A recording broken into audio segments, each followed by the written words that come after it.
আবার চলে এসেছি একটা শর্ট ভিডিও নিয়ে। তো প্রথমেই জানাই শুভ শারদিয়া। দেখতে দেখতে পুজো চলেই এলো।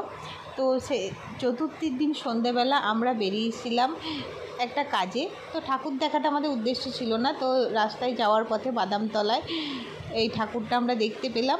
আর এখানে আসা একটাই কারণে, এই যে এই লাইটিংয়ের কাজটার জন্য, এটা আমার ছেলেকে দেখানোর জন্য নিয়ে এসেছিলাম। তো ও দেখে খুবই আনন্দ পেয়েছে, তো খুবই সুন্দরও করেছিল কাজটা, তোমরা একবার দেখে নাও। আর তার সঙ্গে এই যে প্যান্ডেলটাও খুবই সুন্দর করেছিল, আর ভেতরে মায়ের মূর্তিটাও খুবই সুন্দর ছিল। তো এখানে ভেতরের কাজগুলো খুব নিখুঁত ছিল। আর তোমাদেরকে এবার মায়ের মূর্তিটা দর্শন করাই।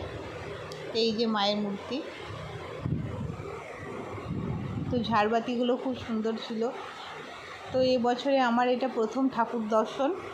তোমরা কে কটা ঠাকুর দেখলে আমাকে কমেন্টে জানিও। তো এই যে আমার ছেলেও ঠাকুর দেখছে, তো বলা যেতে পারে এবছরের প্রথম ঠাকুর দেখা, কারণ আর বছরে ও অত বুঝতে পারতো না। আর ও ঠাকুর দেখলেই মাথায় হাত দিয়ে প্রণাম করে, এই যে প্রণাম করছে মাথায় হাত দিয়ে। তো তারপরে আমরা এই একটা ঠাকুর দেখি আমরা বাড়ি চলে গিয়েছিলাম। তো এই ছিল আজকে ভিডিওটা। চলো টাটা।